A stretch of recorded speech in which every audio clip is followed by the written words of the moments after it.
Tambangolu alule alutale genti Alkuma TV alula telelemu Alkuma FM Alukuma Alukuma Voilà, alors Alukuma telele feleti Ndelunya balula Alukuma rajule genti Tambangolu alule alutale genti Merci mesdames et messieurs mbokk yi assalaamu aleykum wa rahmatullahi taala wa barakatuhu ñoo ngi am mbégte dalal fi ay invité yoo xam ne lu ñun fas yéene waxtaan ak ñoom mooy li dem ci université bu Sénégal oriental xam ngeen waxoon naa ko fi barke démb ne tey am na atelier boo xam ne fële ci hôtel Virage ak beaucoup de professeurs d'université ak je dirais même beaucoup d'acteurs qui travaillent autour de cette université-là pour le partage du logo d'abord mais aussi pour le partage du contenu pédagogique maanaam lan la ñu war a jàngale ci université bu Sénégal oriental tey nag ñu dalal fi ay kàngam yoo xam ne ñu bëri ci ñoom ay jàngalekat lañ ci daara ju kaw gi donc dinañ waxtaan ci loolu et puis aussi di ngeen xam lan mooy aussi centre des œuvres universitaires bi nar a am Tambacounda fii kii ko am na koo xam ne ci loolu lay yëngatu donc dinañu wax exactement yéen waa Tamba yi déglu lan moo tax ngeen war a teel a jóg pour préparer pour mën a vraiment capter les opportunités yi nga xam ne CROUS mun na ko jox waa population Tambacounda rawatina les hommes d'affaires et les fournisseurs donc pour waxtaan boobu nag maa ngi fi dalal ñeenti kàngam ma commencé ko ci sama main droite kii di Salif Baldé du moins Salif Baldé nekk directeur du centre des œuvres universitaires de Ziguinchor nekk aussi jàngalekat enseignant à l'UCAD fële ci Dakar UCAD boo ko déggee mooy université Cheikh Anta Diop maa ngi fi dalal aussi ki nekk ci wetam di professeur Jaraf Seck nekk professeur titulaire de classe exceptionnelle en mathématiques voilà fële ci UCAD aussi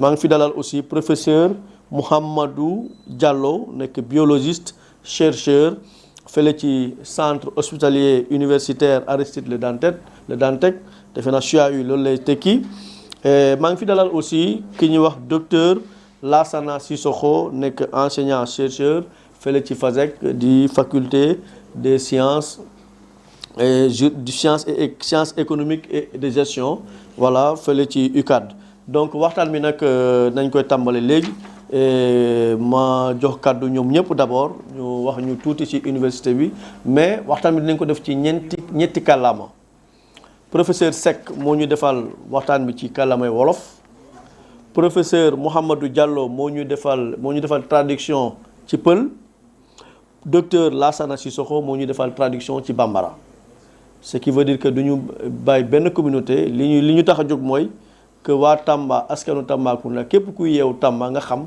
université bi nar a ubbi ay buntam en octobre 2026 lan la wundu exactement aussi bien en termes de contenu pédagogique mais aussi au niveau du CROUS voilà balaa may sori ci waxtaan bi ma jox kàddu professeur Salif Baldé directeur du CROUS wala ma jox kàddu d'abord professeur Jaraf Seck professeur présenté ñu tuuti université bi ak boo ñu loo ñu mën a wax tamit ci logo bi nga xam ne tey présenté nañ ko fële ci atelier bi. waaw jërëjëf monsieur le directeur. ñu ngi lay jaajëfal d'abord ci dalal bi nga ñu dalal fii et pour jox ñu ay simili ya nga xam ne dinañu mën a wax ci université bi kuy wax nag université buñ ko concevoir ba pare xalaat ci day ànd toujours ak la nga xam ne lii day nekk raaya boobu nag moom la nit ñi di wax logo ci loolu chaque fois bu ñu gisee ay cahier wala ay feuille wala ay t-shirt loo manti gis rek buñ ko ci defee dinañu xam ne mu ngi jóge ci université bi gis logo bi nag ñi xam ne ñoo yor université bi toog nañu ay weer di ci xalaat bi ñu xalaatee ñu gis na ne dañ ko war a jëmmal mu ànd ak baaxu région bi muy le Sénégal oriental et en même temps aussi muy jëmmal lii di xam-xam ak tamit aussi lumière et booy gis di nga ci gis benn masque ba nga xam ne bi muy jógee suñu mbokk yu basar yi mais am na aussi benn code bu nekk ci biir bu ñu wax le code Bambana bi xam ne mën nañu wax sans juum que bi Almoravide yi doon def aller retour ñoo jël code bi suñu mbokk yi ñi xam ne dañuy wax le mandarin ñoom ñoo ko inventé ñu yóbbu ko université de Cordoue Espagne ñooñu ñoo ko jël yóbbu ko ba université bu ñuy wax bu nekk aux Pays-Bas en Hollande et ci foofu dafa amoon benn xeltukat bu mag en mathématique bu ñuy wax Leibniz moom ci loolu la sukkandiku pour commencer di proposer ay théorie ki orientation ci approximation ba ñuy continuer di dox ba mu jur algorithme ñu mujje ci informatique bi donc lu am solo moo nekk ci logo bi di ngeen seen aussi ci kaw benn livre ba nga xam ne bi benn téere dañ ko ubbi après lumière di ci génn loolu mooy en fait foo ubbee benn téere di jàng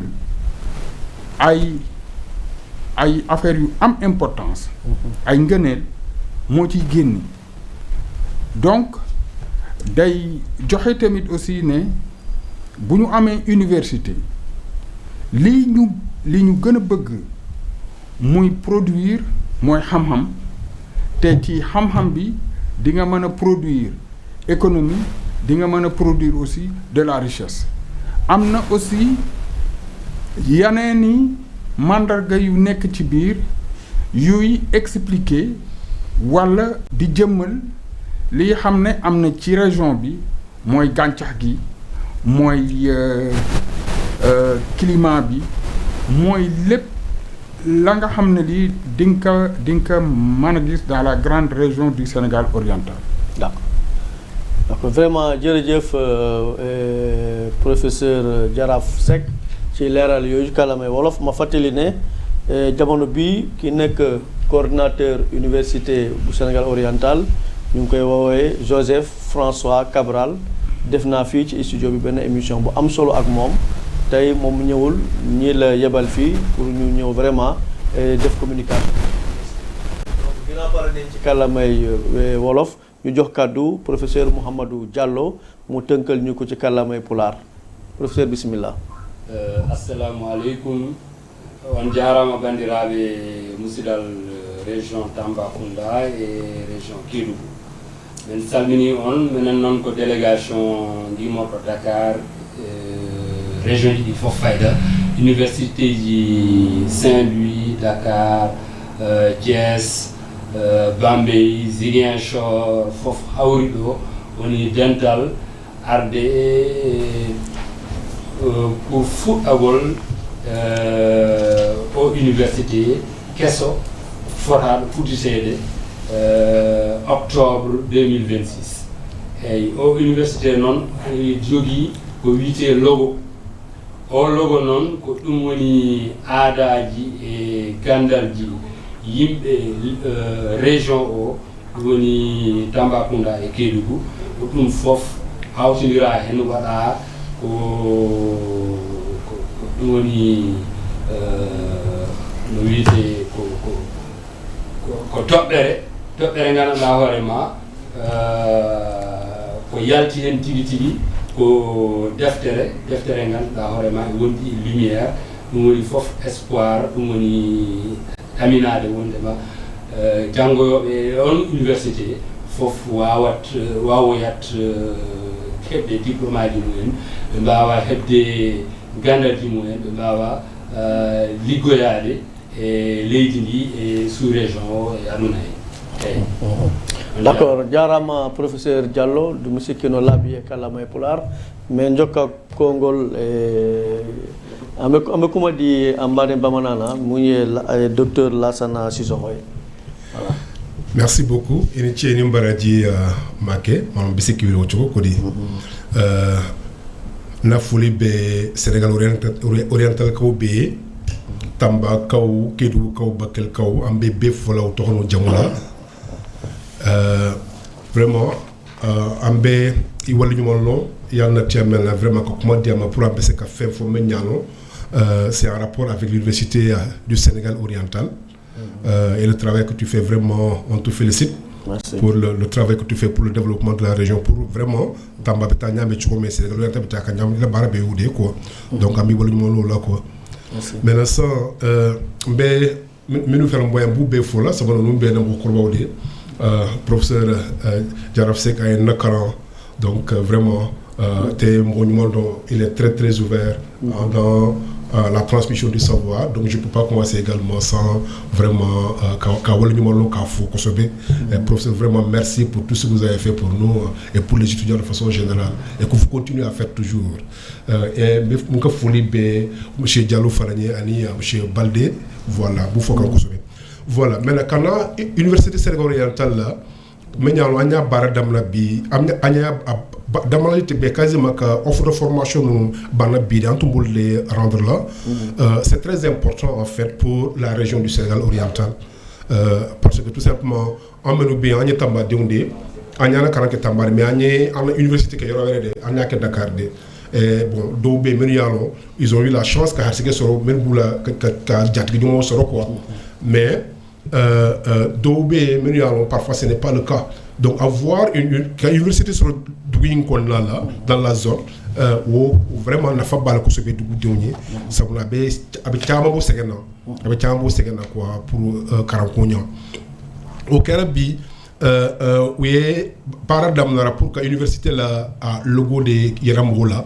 Au logo de c'est au cœur de la tradition du Sénégal oriental parce que c'est masque de masque c'est masque de et ça c'est vraiment une des traditions qu'on conserve encore et qu'on doit toujours conserver vraiment jalousement dans la région parce que c'est vraiment authentique.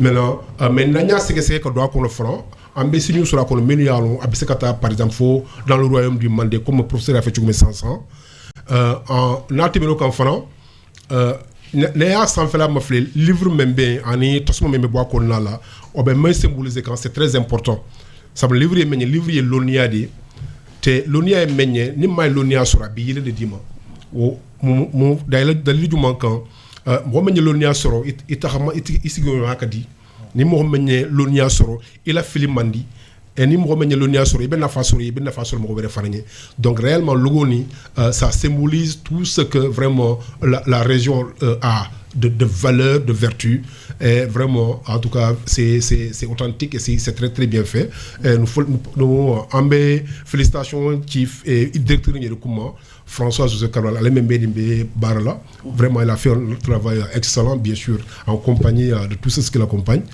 mais vraiment ambe wala ñu molo amelu yetamba kawye kalon ka foko université de Niantadi en cas faire que vraiment assurer le bon fonctionnement et la pérennité de l'université pour Djamana Kanafasoro. Voilà, Kanafasoro. Merci. Merci, docteur Lassana Sissoko.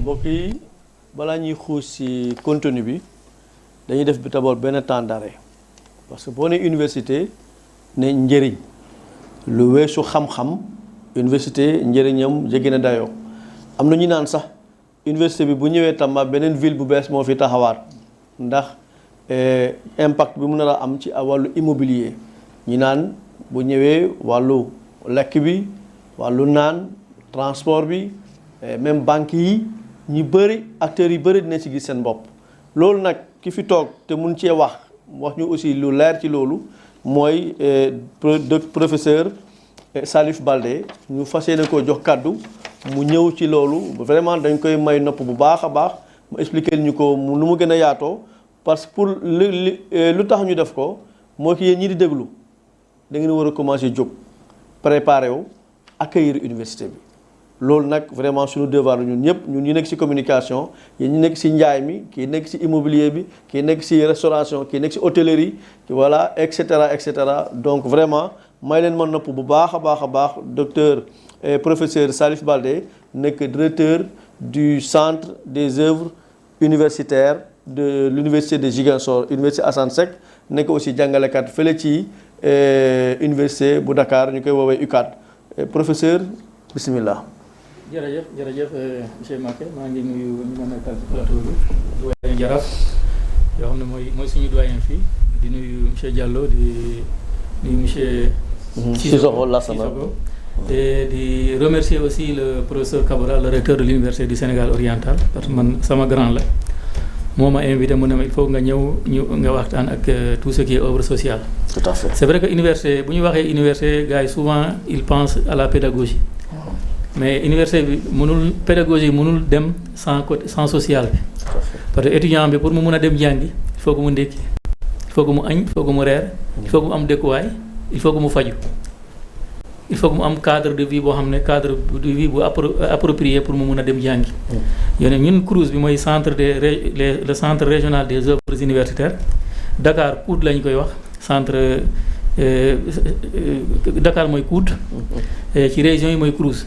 Dakar nag mooy maire bi après mu dem ci yeneen universités yi ay Ziguinchor ay Thiès ay Kaolack et cetera man maa ngi Ziguinchor donc CROUS bi mooy centre régional des œuvres universitaires sociales ñun volet social bi lañ nekk ñun ñooy gérer étudiants yi ci côté social bi ku wax côté social na waxu logement étudiants yi bu ñëwee dañ koy logement bi dañ koy subventionné moom mooy fay par étudiant bi day fay partie bu gën a néew parce que actuellement étudiant bi lii bi 3000 francs la koy fay lay fay pour mu am lii lu ñu des bu fayee 3000 courant bi foofu la bokk ndox bi foofu la bokk lépp foofu la bokk ci bu fayee 3000 day am lii restauration bi aussi étudiant bi day am université day am restaurant universitaire ticket bi aussi c'est dañ koy subventionné actuellement ndekki bi añ bi ak reer bi ñetti repas yooyu 250 étudiants bi di joxe 50 francs lay joxe pour ndekki 100 francs pour añ ak 100 francs pour mu reer bu feebaree aussi université kii bi CROUS bi day ànd ak service médical foofu ticket modération bi actuellement 50 francs te médecin moo fay nekk moom moo koy faj léegi nag pour loolu am il faut que waa Sénégal oriental du ma wax waa Tamba kese il faut que waa Sénégal oriental préparé wu surtout bu ñu amee ay opérateurs économiques parce que opérateurs économiques yooyu ñoom ñoo mun a gérer tout ce qui est restauration. parce que restaurant bi CROUS bi du gérer restaurant bi directement day lancer appel d'offre mu am benn repreneur bu fekkente ne yow mun nga candidater bu fekkente ne monsieur Diallo mun na candidater mu candidater ku gagné moom mooy gérer restaurant bi bu koy gérer moom mooy togg añ bi di togg reer bi di defar ndékki léegi ñun chaque 10 jours dañuy defal ce qu'on appelle facture décadaire mu indil ñu CROUS bi fay.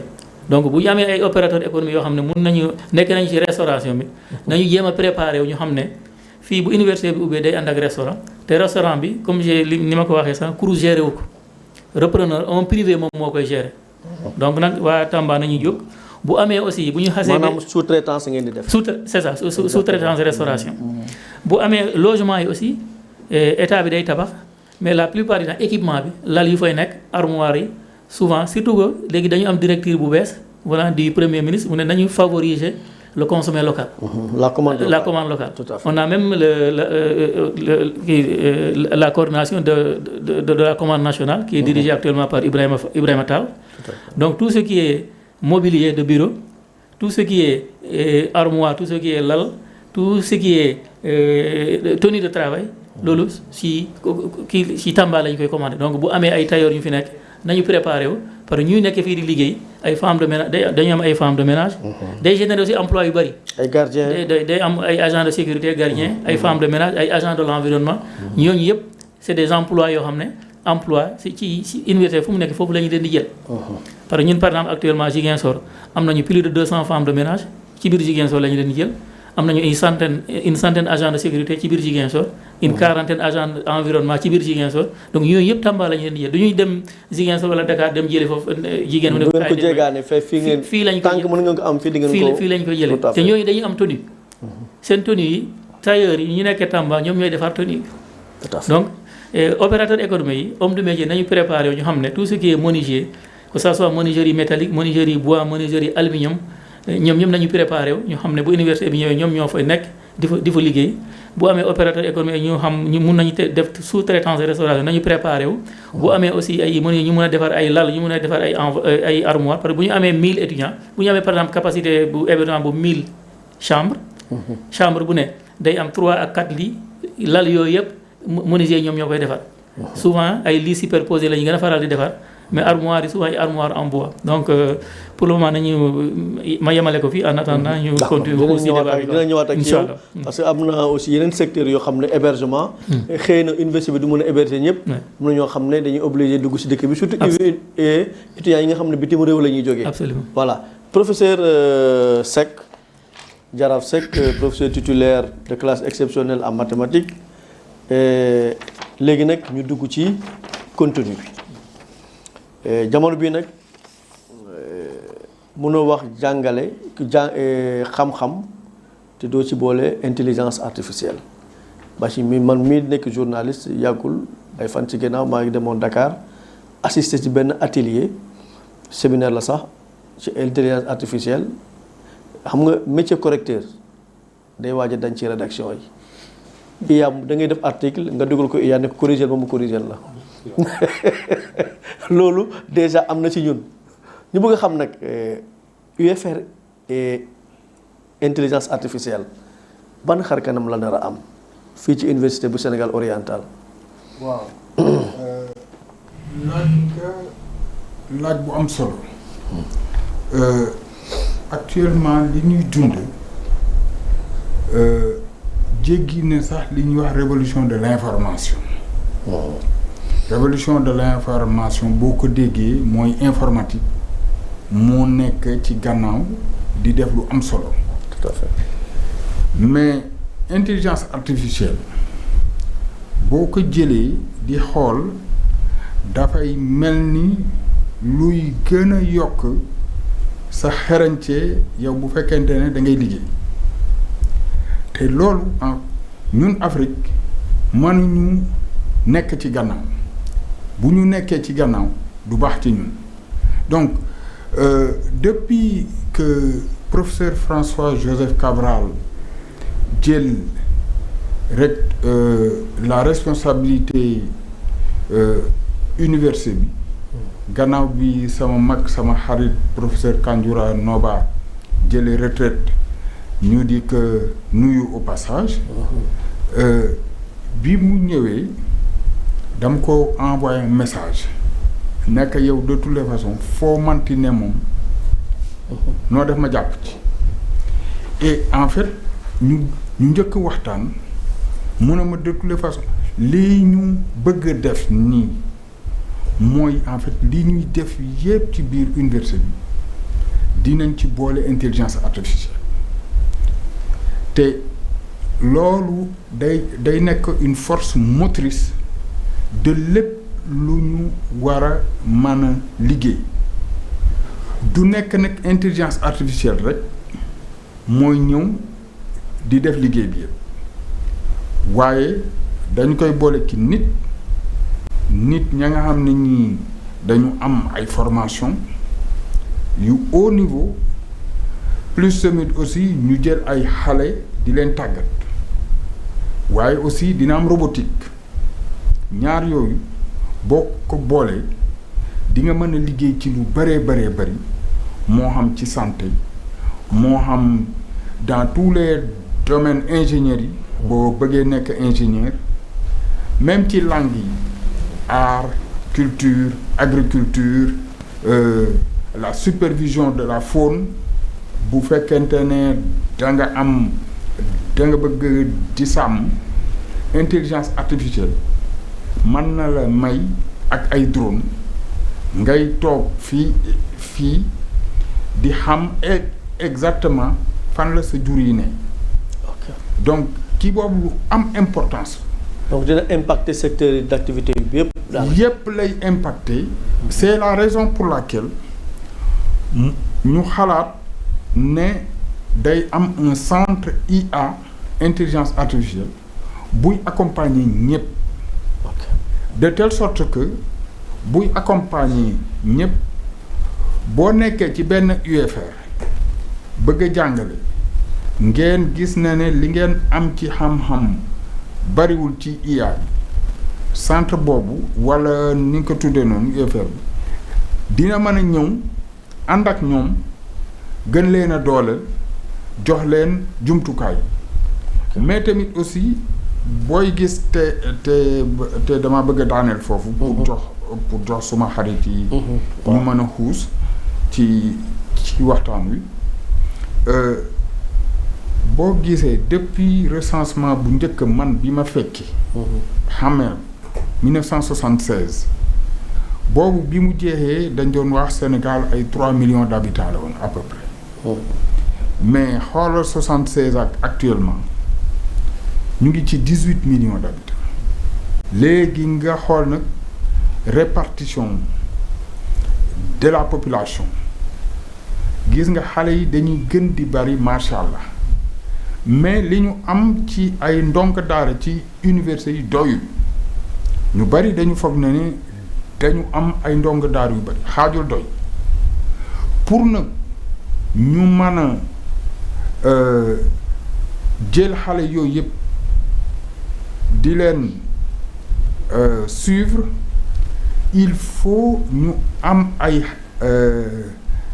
technologie yu bees yu ñuy boole ak ñi nga xam ne dañuy ñëw di jàngale donc il faut ñu am infrastructure numérique yu am doole plus aussi ñi nga xam ne dañuy nekk sur place di jàngale en même temps mooy li ñuy wax di bimodal et loolu intelligence artificielle da ciy jouer rôle bu mag pour que ñu mën a am efficacité ak efficience ci liggéey bi. d'accord jërëjëf professeur Seck ma dem ci sama mbokku pël bi donte duma pël mais pël yi samay goro lañ ndax ñoo may jabar professeur Diallo allez bismillah. ok a jaaraama directeur. intelligence artificielle yi dañuy importance mawɗo.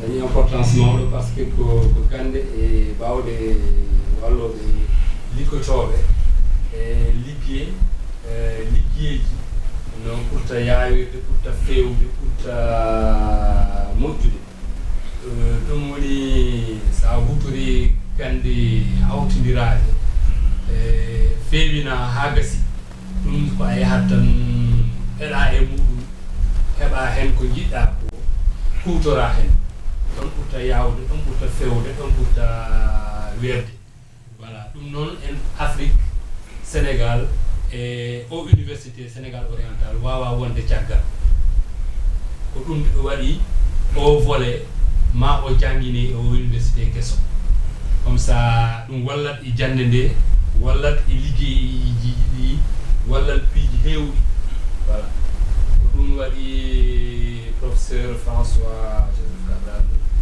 waɗi insisté pour o volet vraiment o tawe e volet ji jangguinteɗi e au Sénégal au université au Sénégal. jarama mbaɗe bamanawo amɓe kumadi docteur Lassana Sissoko. Merci beaucoup Maké. Maintenant, intelligence artificielle ala donne Université Sénégal orientale kono cogome. Namirala, c'est la première université au Sénégal qui l'a intégré à ce niveau. Okay. À ce niveau réellement. Dans tous les domaines, quoi, depuis le départ. Comme l'a souligné professeur Sekia Fachokome, depuis le départ, le recteur Cabral a tenu à ce que l'intelligence artificielle soit intégrée à tous les niveaux. Et c'est très important. Nafabala, ça comment ça a changé la communication, les métiers de la communication. Maintenant, dans l'enseignement, ça a carrément changé également. Je vous raconte juste une anecdote. mais en fait, on a la carrière là, il y a des questions posées étudiants. C'est une question très difficile. En général, parfois, il y a des questions posées. Il faut que nous trouver maintenant le point de vue. Mais il y a des questions posées. Mais très rapidement, il m'a donné la bonne réponse avec les bonnes explications. Je ne me suis pas rendu compte tout de suite. Mais une deuxième fois encore, c'est arrivé. Après, je me suis rendu compte que le gosse, il avait son téléphone. À chaque fois que je posais une question, il met ça dans l'IA et il avait l'information. donc, ça change carrément l'enseignement. La façon de concevoir ces leçons. La façon de concevoir les devoirs, les examens. Et la façon de corriger également. Parce que dans certains cas, ce sont des mémoires, ce sont des projets, ce sont des thèses. Donc, ça change carrément la façon de voir l'enseignement de façon générale.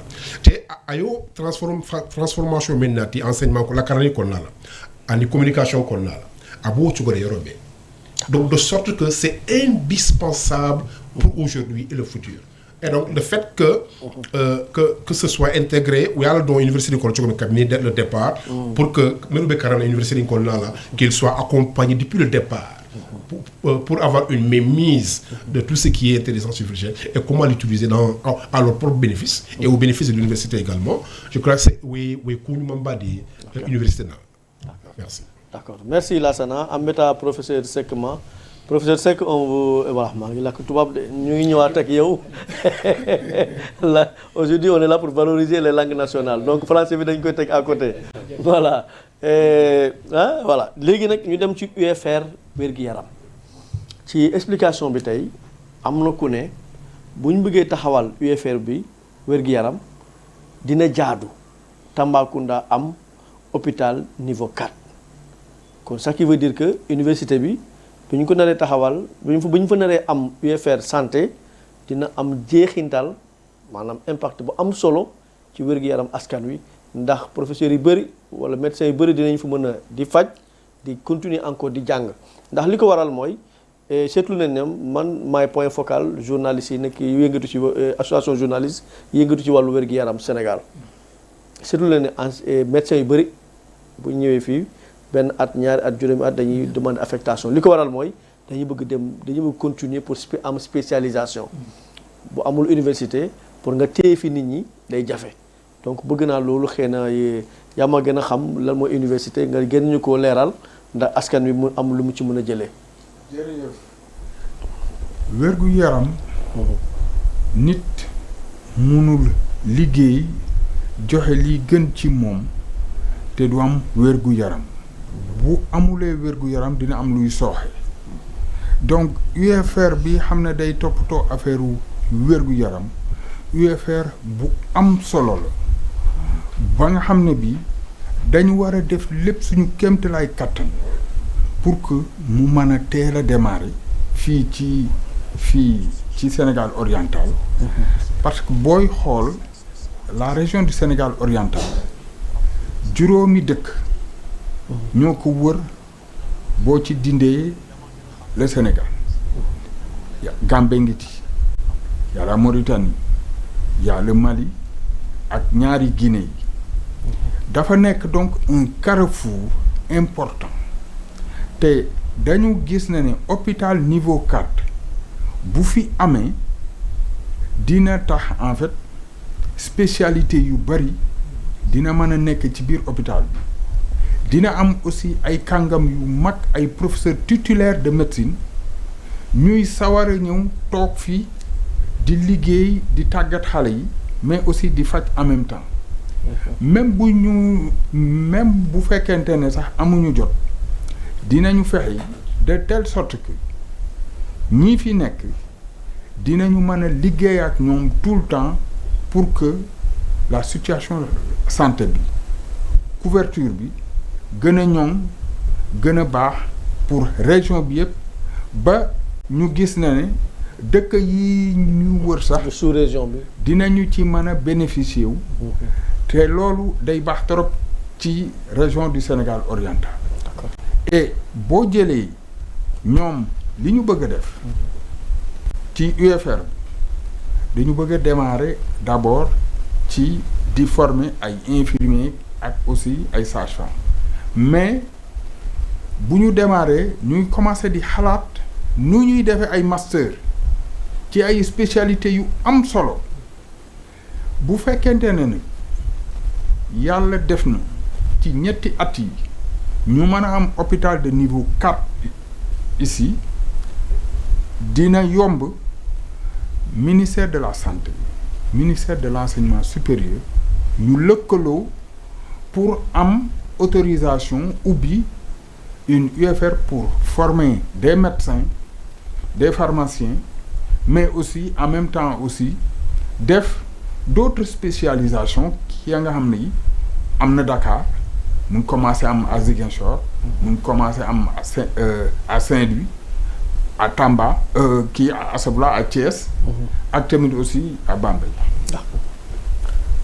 jërëjëf professeur ñu dem ci docteur Mouhamadou kii nu mu tudd Diallo voilà mu expliquer ñu un peu UFR santé bi ci kàllaamay pulaar. voilà jarama bandiraɓe jarama musidal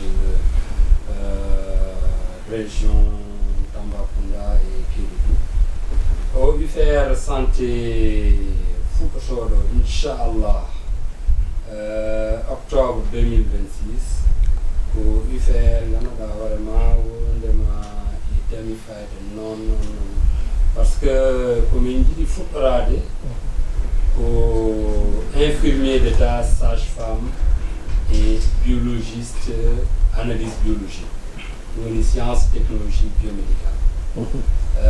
Il faut que fof. Non aussi yotima ko be il jo en jappade nawdo be larango ha be nabamu e docteur e walla e en tout cas spécialité man ba wala ma foti mo bande en charge information di fu porté dum infirmier sage femme et biologie biologiste analyse biologie dum ko fadde ha e nder duuɓi tati ɓen formé si ɓe formama ha gasi ɗum ko fadde darnugol hôpital niveau 4 hôpital niveau 4 ɗum ustata e hunde e hôpital niveau 3 gonɗo ɗo ustata hen hunde ko ɓeydat tan hoɗum ɓeydata hôpital niveau 4 ko hôpital niveau 4 tan ganduɗa hoorema professeur université wawi arde wiya médecin ko ni e ni e ni fo en ande o pathologie o nde nawnare o patient parce que ko kayen formi médecin de voilà donc au niveau supérieur au niveau supérieur non c'est très important pour la région waɗi dañi importance mawɗo par ce que on niveau o hôpital niveau 4 ko o wawata wadde ministère de la santé neldatno médecin ɓe garanno pour ñawdugol yimɓe d'accord mais ɗo niveau 4 ko ministère de l'enseignement supérieur et ministère de la santé o mbatta collaboré toppito on hôpital de niveau 4 toppitare o ngol noon ko banggue ɗiɗi ɗum woni l'expertise médicale ɗum woni gandal ngal affaire ñawdugol ngol mais kadi ko équipement o ko ñawdirte ko plateau technique diagnostic voilà unité de plateau technique ɗum woni importance niveau 4 ɗum i dañi fayda noon pour wadde Tambacounda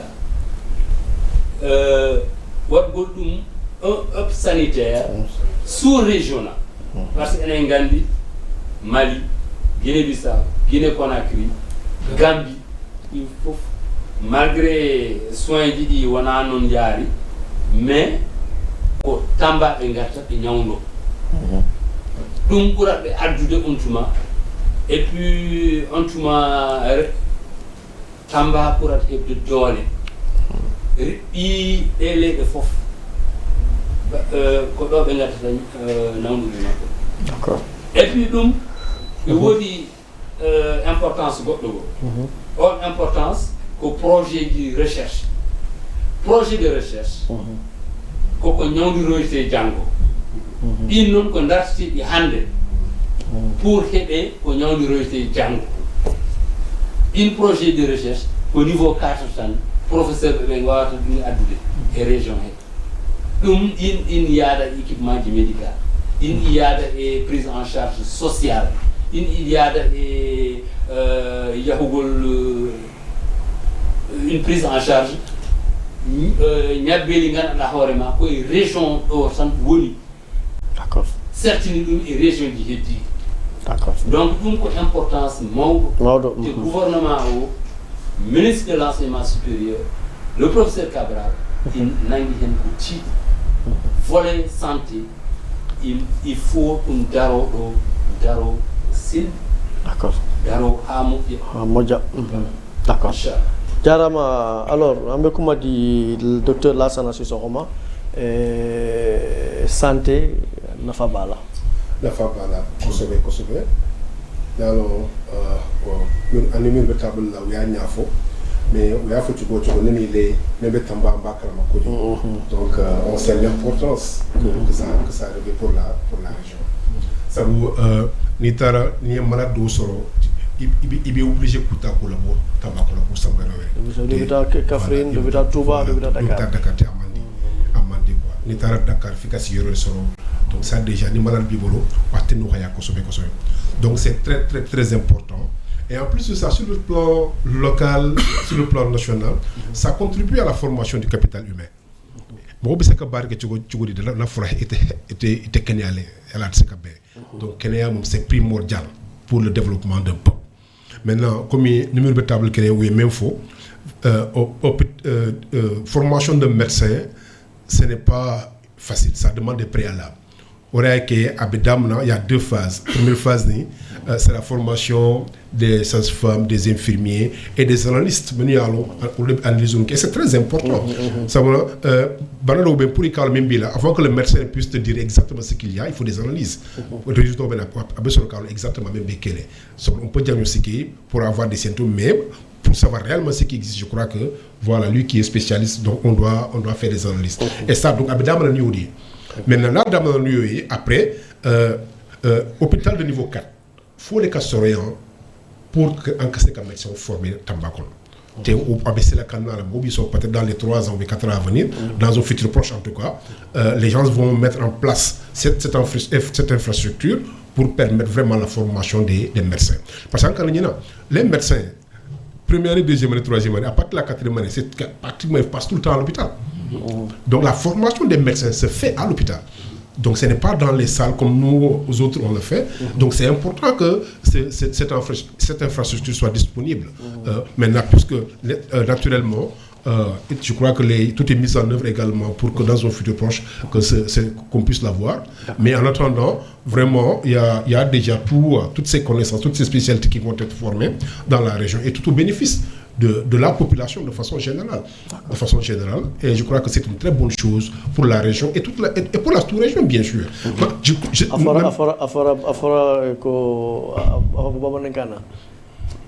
Yo tamba ni amin te dugum be tamba minile ni bi la nyam mi do ni droit nya fle hôpital régional ni adamono mo tamba ko ndako dum to na kan malien to menaka haybi gambien o menaka Guinée Bissau Guinée Conakry bo menaka donc cela veut dire que quand on a l'entar fagné hôpital niveau 400 avec do farakan et c'est quasiment ça c'est un autre type de tourisme quand même hein, tourisme médical et autres là parce que ça arrive dans d'autres pays en pour recevoir quand Kosobe des gens qui viennent en Inde pour se soigner. Donc ça, c'est beaucoup d'argent également, peut-être qui sera investi dans au profit des populations. Tout à fait. Merci. Voilà, je continuer avec UFR STA. UFR STA, moi, UFR des sciences techniques et sciences et technologies avancées. Je suis le directeur du CROUS, Centre régional des œuvres universitaires de Ziguinchor. Moi, nous encore yan gënal wala yan opportunité plutôt la CROUS bu Tambacounda mën jox population bi. bon balaa ma ci CROUS bi sax li ñuy wax ne ci UFR santé bi am na solo. parce que ñun étudiants yi ñuy loger ñoom ñooy jàng ci UFR yooyu. waaw. ñoom ñoo koy jàng te en plus ñun CROUS bi CROUS du am hôpital mais day am service médical. c'est-à-dire suñu médecin CROUS bi day bu defee jàng bu fekkee ne mënul faj kii bi. te ci hôpital bi la koy kii. la koy référé. te ñun souvent CROUS yi dañuy am contrat de partenariat ak structure de santé yi. bu amee un poste de santé à côté dañuy am partenariat. signé convention ak centre de santé bi signé convention ak hôpital régional bi. ak centre de santé bu fa nekk dañuy signé convention ak ñoom. di fa yóbbu suñu étudiants yi pour ñu dem faju ak suñu personnel bi.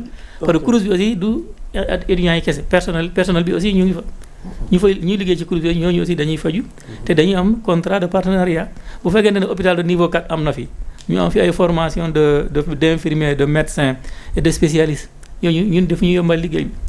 léegi balaa ñuy continuer dama bëggoon ñëw ci benn affaire par exemple bu ñu jëlee restauration bi wax naa sànq sous-traitance la ñuy def. dañuy jël benn repreneur. ba mooy def sous-traitance bi mais kooku aussi bu fekkente ne par exemple sama xarit Sissoko moom moo gagné marché mooy sous-traitant bi restauration bi. mais Sissoko day soxla ay ginaar. day soxla ay yàpp. bu fekkee ne moom day toggal 1000 étudiants ci jour bi ñaata kilo yàpp lay jënd. day soxla mburu te yooyu yëpp te ginaar yi ci Tamba la koy jënd. du dem Dakar di jëndi poulet. c'est-à-dire bu fekkee ne Tamba actuellement am nañu éleveur dans le domaine de la volaille nañu préparé wu. aviculteurs yi ñu ngi may dégg nañu préparé wu. pisciculture nañu préparé wu. parce que Sénégal bëgg nañu ceebu jën. waaw et dañuy togg maafe. waaw ku wax maafe wax lan. tiga dégg dañuy togg ay foñño. waaw donc yooyu yëpp sans compter yàpp bi nag yi parce que ñun Ziguinchor actuellement chaque jour dañuy togg benn tonne ceeb par jour. am na loo fàtte ci ginnaaw. légumes yi. c'est ça les produits frais. voilà te yooyu yëpp bu ñu sañoon. yëpp ñu am ko ci Tamba. voilà sax bu ñu sooglee ay chou pommé Tamba bu ñu sooglee ay soble Tamba. bu ñu sooglee ay carotte Tamba. pomme de terre Tamba. bu ñu sooglee ay yàpp Tamba bu ñu sooglee ay ginaar.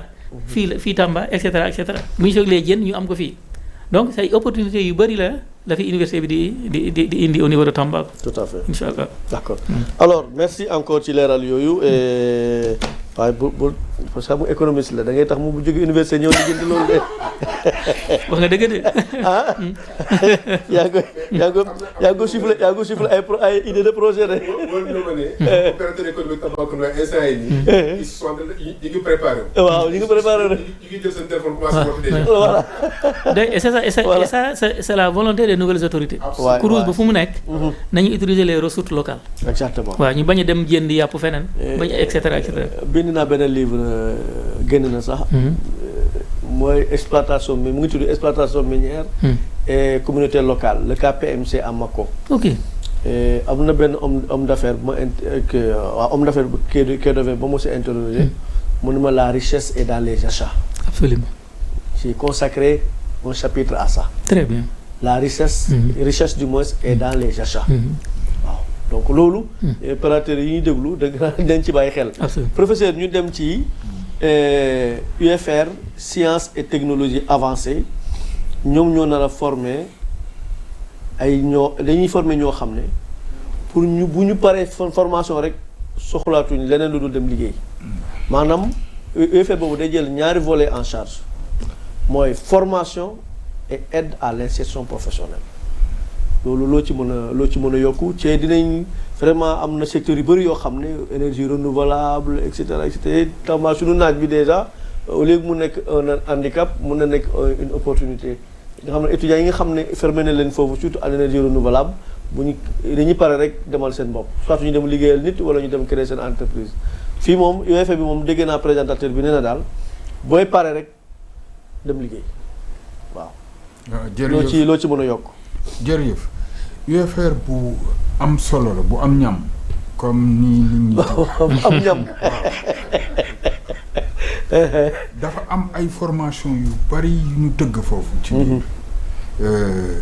man bokkoon naa ci ñi ci doon liggéey voilà ok ak tamit aussi Emmanuel Nicolas Cabral ak aussi d'autres professeurs yu jógee Ziguinchor yu nekk Dakar donc li ñu jéem a def mooy def de telle sorte que day am innovation du ñu ñëw rek di defaat li ñëpp di def dañuy xool li ñëpp di def lan la ñu mën a jël pour dugalaat ko moo xam par exemple les mathématiques booy def science science boo manti def fondement bi li nekk ci suuf bi xam ne moo lay may nga mën a analyser di calculer ce sont les mathématiques donc lu am solo la moo tax ñu am donc là une filière de mathématiques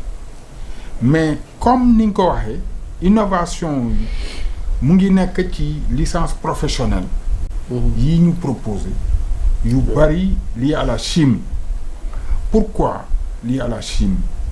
Parce que fii dafa bari ay gàncax gàncax ki ya nga xam ne booy xool ñi xam ne dañu spécialisé wu ci chimie bu ñu ko étudier dugal ko ci laboratoire dinañu ci mën a génne meññeentef yu am solo ki ya nga xam ne dinañu mën a am transformation te ci kanam dinañu ci ñëw parce que dafa am benn école ba nga xam ne bi dafa bëgg di accompagner xale yi pour que ñuy créer ay start-up. Tout à fait.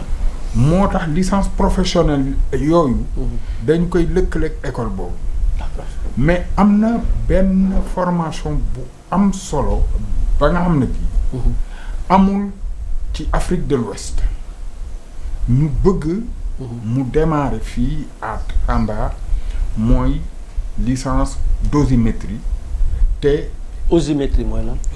dosimétrie. Ah, dosimétrie. Dosimétrie. En fait tout ce qui est atome. Ah, ok, ça c'est la chimie. C'est de la chimie quoi. La chimie, la physique nucléaire.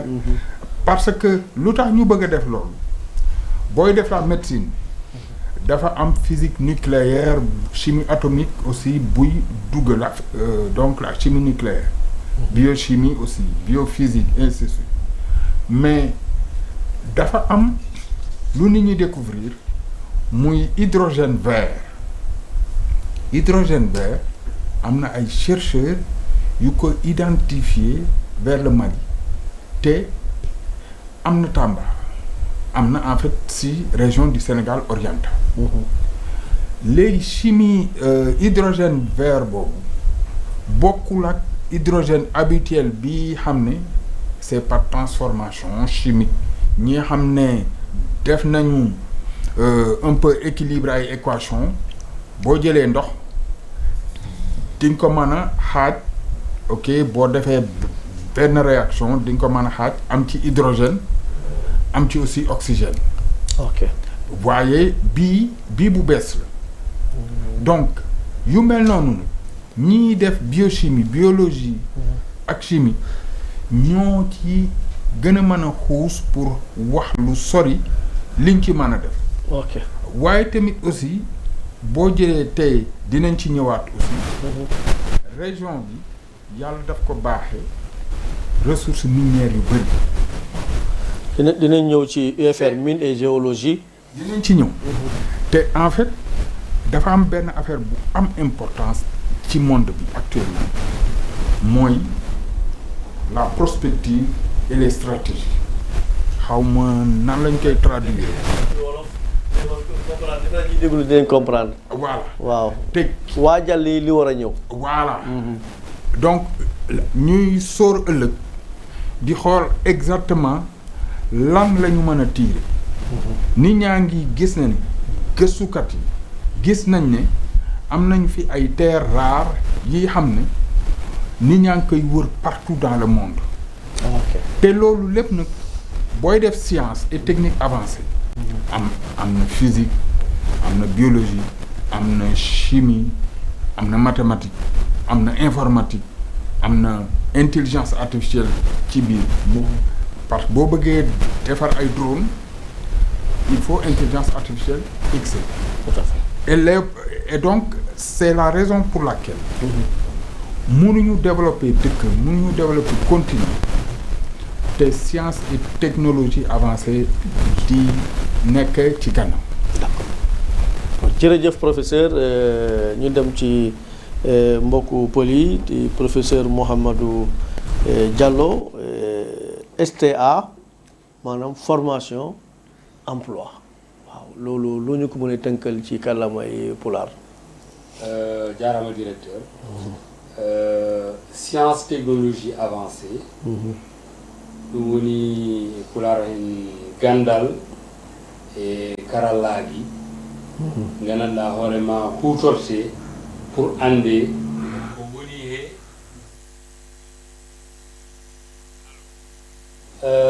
région Tambacounda et région Kédougou noon i barkini e feewi quoi barkini e feewi Allah no waɗi en teddungal e jawle ɗe machallah enen mbiya en ko or fer uranium tritium lithium en mbawa limde fof ko woni e nder leydi he mais ɗum fof ɗe jawle pour ɓe mbawe waɗede exploité itteɗe yiiteteɗe exploité e leydi he ɗum il faut science et technologie ɗum woni gandal e garallaji ɗum noon ko ɗum waɗi erreur ji ɗimen mbanno ɗi mbaɗanoon e université ji ɗi gonɗi Sénégal fof woni men paalaka ara tawtinirde e o université kesso ko Tambacounda e Kédougou Sénégal oriental ko ɗum waɗi suɓa hen ko ɓura yiɗede ko ɓura fodde naforede ko ganduɗa hoorema ko ɗum ɓura sohlede pour nafore e région he e exploitation ji ɗi ko in volet ji suɓa hen pour jangguinede e o université kesso ɗum noon no woodi hen hunde wotere hesere wiyete hydrogène vert ganduɗa hoorema ko frontiére Mali Sénégal waɗa découvrir hen ɗum woni ko on ɓuri labde on ɓuri matière écologique on ɓuri moƴƴude hen e cellal meɗen cellal yimɓe ɓe ko on hydrogène kadi omo moƴƴo hen si o hutorama hen mais hutordema noon ɗum fof il faut rewa hen e jande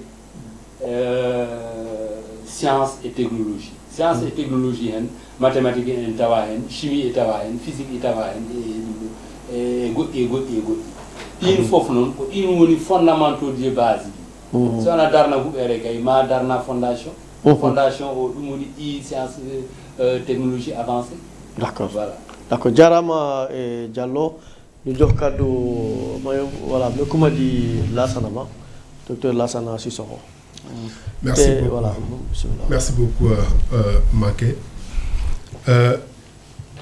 ya amme ani borke iyala ani borke santé ko fanana peut-être même on peut ajouter mine et géologie mais on oublie on est science et technologie avancée par rapport là et puis pour une région comme le Sénégal et comme le Sénégal oriental c'est très très fondamental. Par exemple, même qu'un exemple que je dirais quoi, en Dougoukoulou bien en pareil, non, en Dougoukoulou bambolo pour serrer en faire quoi, on doit maîtriser l'eau. Sans la technologie, on ne peut pas le faire. Séné fana, fanga séné nafatala. Ni fanga beke fanga be abeta reverede sur les moyens qu'on utilise pour qu'à Sénégal. Ou sans la science et la technologie, ça ne peut pas aller. Donc c'est fondamental pour le développement. Science et technologie à développer. Mais en effet, on parle de l'IA tout à l'heure qui est en rapport avec toutes les autres formations qui sont développées. Mais c'est la même chose pour la science et la technologie avancée également. Donc on y formation tout bébé. Si ça avance, ça tire également vers le haut toutes les autres filières. Donc c'est fondamental. Et étant élève ici à Tambacounda, bon, on m'a donné 97 que il y a le bac solo. Maintenant, même après quand j'étais à l'université, mais les jeunes frères qui sont inscrits en faculté de sciences et technologies, mais ils sont nombreux. C'est-à-dire que les jeunes qui quittent ici et qui vont vers l'intérieur ou vers le nord pour faire étudier pour que sciences et technologies ou kacha. Donc nimbeke ou bema la fière quoi comme ça tu n'as pas parti de loin et c'est qui sigi baraka karanke. Tout le monde dirait ni tlala le karano be baraka. Exactement. Mais là c'est ça l'option. de la formation. Je crois que professeur Seck et prof Diallo aussi en ont parlé. On a regardé ce qui se fait ailleurs. Et on tire le meilleur de ce qui existe, on enrichit ça pour l'implémenter. D'accord. Après que ta formation, non. C'est la formation et l'éducation qui se font en même temps. Donc, les compétences pour les tu les as déjà et ça te rend prêt pour le marché du travail automatiquement. D'accord. Merci encore une fois, comment dirais-je, docteur Lassana Sissoko. ma ñëwaat ak professeur Seck après ñu def beneen tour ñu ñëwaat après ci course bi am na beneen UFR boo xam ne tuddee nañ ko aada ak cosaan waaw pour nga ci boole sax tourisme aussi waaw loolu nag war na defe naa ku dëkk bu mel ni Sénégal oriental am na yaakaar ne war na fi am njëriñ de ndax boo seetee rek ñun dong ñoo fi am benn parc boo xam ne wax dëgg yàlla parc bu yaatu la waaw waaw allez-y professeur. lu am solo nga wax. lu am solo. waaye allez-y professeur waaw. lu am solo. ci nga wax aada ak en fait cosaan. ku wàcc sa ànd. boo demee toog ci beneen ànd day toj. ñun Afrique. dañu am lu am importance dañu bari cosaan am aada bu riche bu am solo boo jëlee royaume yi di nga ci tirer lu bari mais boo xoolee aussi lu gën a sori Égypte ancienne di nga gis aussi lu bari mais ñu xool rek fii ci empire du Mali empire du Ghana empire Songhai empire du Mali am na benn charte bu ñu bindoon bu ñu wax la charte de Kouroukan-Fougan moo gën a ancienne moo mag la déclaration de 1789 de la Révolution française. Tout à fait. booy xool aussi amoon nañu université bu ñu wax université Sankoré bu Tombouctou au XIIIe siècle amoon nañu aussi université de Pire au XVIIe siècle yooyu yëpp na bu ñu jëlee ñu faxas que ñu teg ko fële dañuy réer et nit ku réer du xam li muy def.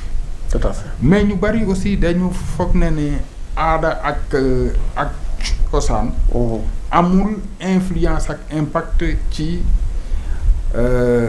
science wala ci xarale yooyu yëpp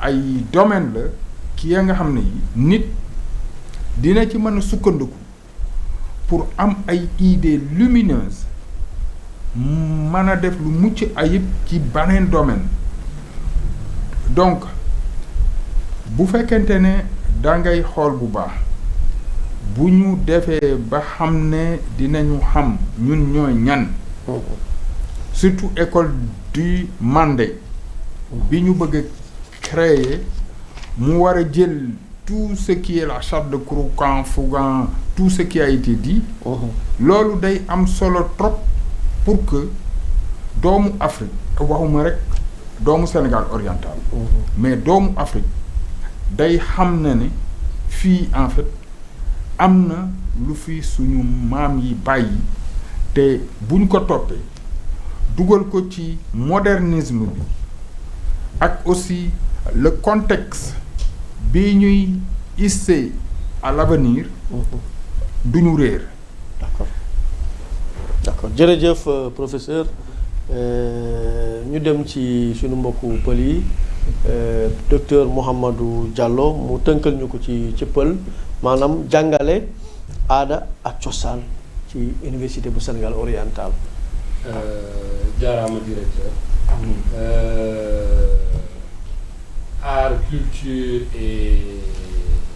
Art et métier de la culture. Voilà, métier de la culture. Nalande, Fan, Awasaku, Saouli, Mbalu, Do, yimɓe gonɓe région ji ɗi ɗum woni Tambacounda e Kédougou. Tout à fait. E jangingol noon ɗum e gandule ngal gandal ɗum il dañi fayda noon par ce que université hay goto université ji ɗi Sénégal fof ala janowo ɗum ko ɓurtat andinde yimɓe ɓe e cosaniji muɗum to jibinaɗo no mamaji muɗum wurirno no kamɓe ɓe jibinira hen et puis ɓe ganda janggo no ɓe mbawi wontirirde kamɓe hakkude maɓɓe ɓe mbawa wonde e jamtere. D'accord. Jarama professeur pour ce beau résumé. Bari Bamanao. Merci. Adani Chosan. Lada. Voilà. Ça m'a échappé ça. C'est important. Mais les faut quand il y a un choukomé en mode autrement quoi. Donc et Sénégal oriental, c'est une région carrefour en fait. C'est une région carrefour parce que on reçoit beaucoup de personnes qui viennent divers horizons. On dit que c'est un melting pot. Voilà. Donc en même temps, sur le cas bon mal la Canada, donc beaucoup de Guinée-Conakry, Guinée-Bissau, Gambie et parfois même au-delà, même en sur le Kenya. Donc c'est beaucoup de culture réellement au pluriel qui se retrouve ici. Donc et c'est important qu'on exploite cet aspect. Il y a un aspect de l'économie qui est lié à ça. Et au Sénégal, de façon générale, qu'on ne cultive pas, ou bien qu'on ne développe pas beaucoup, c'est le tourisme. On ne vend pas notre culture comme les autres le font. Mais notre histoire, comme le professeur vient de l'expliquer toujours, on ne vend pas ça. Même si ça s'est passé il y a très longtemps, on peut développer des endroits là où les gens viendront voir des vestiges de ça, des morceaux de bouts de cette histoire-là. Parfois, les gens se déplacent sur une très longue distance pour juste venir voir une petite pierre qui représentait quelque chose dans le passé. Donc, c'est des choses qu'on doit développer. Et cette formation va préparer les formations pour que façon la diriwa. Exactement. Et puis cette recherche là, parce qu'il y a meilleur faire, il doit faire comme il va faire comme Ambe tout à donc c'est un business après que ça crée. Ça c'est le tourisme que ça crée, culturel. Donc au final aspect une formation à développer c'est très important. Par rapport à cette UFR là, les cibles sont non seulement les nouveaux bacheliers, mais aussi les professionnels. Voilà, mais képp koo xam ne yaa ngi yëngatu ci wàllu art cosaan ak yooyu mën nga dem formation continue renforcement de capacité ba gën a tàggat sa bopp nga gën a xarañ ci li ngay def loolu am na solo. Voilà, ñu dem ci course bi encore avant ñu dem à l'avant-dernière question relative aux mines et à l'UFR mines et géologie ñu mujj balaa ñu tëj ak les écoles polytech. Alors course bi yan ngëneel ñoo ci nekk encore lu weesu li nga wax léegi ne opportunité yi nga mën a am ci mën a jaay ci par rapport à la restauration. Voilà. wax nañ ci restauration mais balaa may ñëw ci restauration bi. non wax nga restauration ba pare. waaw damay wax ci hébergement bi tuuti. waaw mais balaa loolu man j'aurais même dit. ma ne nañ compléter seen UFR bu nekk art culture et sport. waaw parce que ñun ci CROUS bi dañuy am service sport et animation sportive et culturelle. ah CROUS bi da koy am. da koy am. ok dañuy am un service de l'animation sportive et culturelle. ICAT am nañu DUC. waaw Dakar Université Club. ah waaw. après basket football. ñun jigéen am nañu ASUC. ren sax ASUC jigéen ñi basket monté nañu première division. donc fii aussi. sportif yi dañuy te équipe sport bi c'est pas seulement les étudiants. c'est-à-dire bu amee ku am talent fii ci Tambacounda. mun nañu ko jël muy jouer ci équipe CROUS bi. que ça soit basket wala football wala. kon man su ma aayee ci football nii. football mun nga CROUS mun na la CROUS Tamba mun na ma jël ma dem def football. dañuy am terrain football étudiants yi bu ñu demee ci amphi yi. sonn ñëw mun nañu dem defi sport. tout à fait football wala handball wala basket. wala leneen wala art martial wala leneen balaa ñuy dem réeri pour encore delluwaat ci amphi bi donc c'est culture bi lu am solo. tout à fait te comme ni ngeen di fii nii Tambacounda c'est une ville carrefour. et si wax na ko léegi. donc man j'aurais proposé ngeen yokku ci sport. UFR art culture tourisme et sport. mun nañu ànd. tout à fait mun nañu ànd. léegi bu ñu jógee ci loolu ci hébergement bi. xam nga que ça soit le COUD Dakar ak yenn cruise yi mënuñu loger ñëpp. tout à fait souvent ay 10 15 maximum 20% étudiants yi la ñuy loger. ñeneen ñi dañuy uti ay logement ci ville bi. ci dëkk bi c'est-à-dire que ñu actuellement ñu nekk ci immobilier bi. ñoom aussi dinañu gis seen bopp. tout à fait parce que yow boo yoree sa immeuble étudiants yi dinañ fa ñëw loger personnel cruise bi dinañ ñëw loger foofu. te souvent sax amicales yi léegi pratiquement commune Sénégal yëpp dañu am seen amicale te amicales yi souvent dañuy louer c'est mairie yi wala conseil départementaux yi dañuy louer seen étudiants yi benn immeuble ñu ne fii nii c'est l'amicale des étudiants de la commune de Tamba l'amicale des étudiants de la commune de Koungheul ñooñu ñëpp dinañu ñëw louer yooyu yëpp c'est-à-dire que immobilier bi aussi dañuy am un boom immobilier yooyu yëpp ñooñu ñëpp man yom si ñooñu ñëpp dañuy préparé wu ñu xam ne avec l'université ak cruise bi Sénégal oriental dina bouger ko incha allah. jërëjëf professeur Baldé ma dem ak professeur kii nu mu tudd Seck alors professeur Sénégal oriental boo ko waxee rek xel dem ci or bi waaw donc am na UFR boo xam ne dañ ko jagleel UFR mine et géologie loolu la wundu exactement. lu am solo la. loolu bokk na ci lii di définir carte d'identité Université du Sénégal oriental ndaxte région bi yëpp dafa am ay minerais te minerais yooyu man depuis may xamala ko ba ni may ñëw université bi ñu njëkkee créer Institut des sciences de la terre en 79 xaw ma 80 ci bor yooyu bi ñu ko créé étudiants yi xam ni dañu newoon université bu Dakar temps yooyu université Dakar la tuddoon bu ñu ñëwee ba 3e année dañuy ñëw Tamba def 1 mois stage dañu dem ay kii nekk ay cascade de Dendifelo ay Mako foofu yépp la ñuy dem pour def stage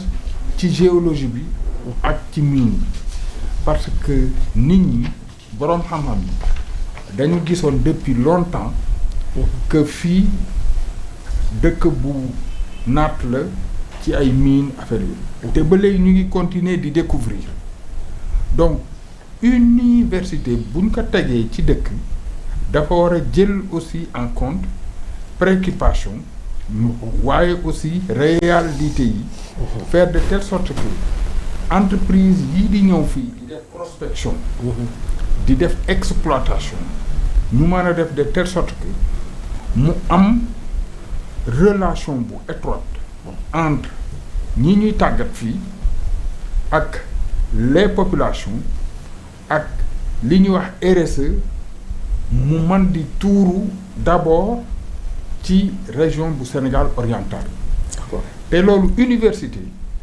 da koy maye nu mu gën a gaawee parce que boo ubbee ay formation orientée mine et géologie dañuy def de telle sorte que bu xale yi duggee dina am ay techniciens supérieurs mën nañu caler les formations ci li nit ñi ne fi gën a soxla d'abord mais aussi dinañu mën a former ay ingénieurs bu ñuy di former nag ingénieur et mu am ay investisseurs africains dinañu mën a dem ba jël les permis di defal suñu bopp prospection. Exactement. Pour pouvoir faire exploitation. Tout à fait. yooyu yëpp nag day commencer ci formation bu dëgër mais aussi dogu pour mën a arriver ci en fait objectif boobu. D'accord. jërëjëf professeur bandiraɓe fulɓe heede professeur Mouhamadou Diallo. on jarama en haalno fi affaire jawle ɗe gonɗe région Tambacounda e région Kédougou en fuɗɗino limde kono wataki limede par ce que yettere Allah en keewi et puis en ganda goɗɗi gandanɗa hoorema hay goto anda hen taw hay goto yaltinaki yiyani mais ɓuuri labde hen enen gandi kangue fer uranium tritium lithium e goɗɗi ɗum limama hen woni e nder gisement ji he ɗum ko yettere Allah mais onon gandi noon pour exploitation ji ɗi ɗum ala feere foof ma technicien ji formé hen ingénieur ji formé hen e ɗum noon jarani ɓen jahanno ha Dakar formé walla leyɗe joni ɓen o université wawa dokkude formation ji ganduɗa hoorema ɓe mbawi formede ɗo technicien ji mbawa liggade hen ingénieur ji mbawa liggade hen et puis ingénieur ji ɗi mbawa yiyaade ha kay hoore maɓɓe ɓe mbaɗa prospection ji ɓe jiyana hoore maɓɓe jawle gonɗe e nder leydi ndi et puis ɓe kalda ɓe heɓa permis ji e gouvernement o ɓe mbawa ɗum wadde exploité en partenariat ou en collaboration ou avec des licences étrangères ganduɗa hoorema ɗum ko ɓurat plus addude plus value e leydi ndi e région o sous-région o fof. Ouais. Si on veut tirer meilleur profit de nos ressources naturelles, il faut qu'on les nationalise. Tous les pays du monde qui se sont développés grâce aux ressources naturelles, c'est que voilà, ils ont nationalisé tout. Merci. Voilà. Bamanankana, l'UFR Mine et Géologie. Merci. Mine et Géologie, au bêta, au Emenye, Dugukolo, allez Dugukolo et le Nafa, même bala. Donc, au Lonia, au début de la mine de géologie qu'on a là. Donc, c'est important, comme c'est très. N'a pas balle au du parce que en fait. Parce que la vocation de l'université, c'est également de forme. Quand Lonia dit, en ce qui nous fait la Gambie, Guinée-Bissau, Guinée-Conakry et Mali. Tu es au Dougoun, n'a pas de balle. Maintenant, pour que ce cas, on a fait ça. Faut un expert formé. En cas de expert tailleur avec Munati, Dugukolo n'a pas avec pour Jamana qu'on a. Donc pour que ces cas ne fassent pas, je crois que c'est important. En cas en l'outil formé, faut que bon ou kat solo kat digin en Dugukolo na la barame kan kiki kakani. Faut que le gouvernement fasse comme moyen de sorte que il y a une prospection qui a fait que c'est caqué. Il y a par exemple avant le pétrole exploité mais la prospection c'est pas fait par des on n'a pas maintenant même si on a marqué donné pétrole en a fait est-ce qu'on était vraiment préparé sur tous les métiers du pétrole? Si on n'est pas préparé, on ne pourra pas en a fait donc voilà qu'il faut c'est important que en cas nous ligne au mafana pour que c'est que du nafa akadou nafa ko. Merci docteur Lassana. Je rappelle que vraiment émission bi danaka li ci dess bëreetul ma fateli rek li waral émission bi moy tay dañoo def ben atelier de partage fele ci hôtel Virage ñu partager d'abord logo bi yéen a ngi koy gis écran bi. Et partager aussi contenu ou offre de formation yi nga xamné mo fa nara am légui nak pour gën ko yaatal ndax lolu fofu salle bi nek amna nombre de personnes bu mëna jël mais mënul accueillir ñëpp motax professeur Cabral du coordinateur de ce projet de l'université du Sénégal oriental né nañu def émission bi ba paré def ko ci ay kàllaama yu bari ndax vraiment dañu bëgg tout le monde soit au même niveau d'information. Motax ñu def ko ci bambara bi ci peul bi ci wolof voilà waxtaan aussi ci ben aspect bu gëna am solo du moins moy course bi nga xamné damay ragal sa ay professeur d'université ñu ñëw fi pour dugg ci man mom dafa melni dal dina damay denkaane alkuma quoi ma dem fele ci course bi quoi voilà ma ñëwaat ak course bi avant de poser la dernière question yan aspect nga mëna yok lan nga mëna yok déjà ci ginaaw li nga jotto wax ci course bi nga xamné dina taxaw mom moy démarrer ak université bi.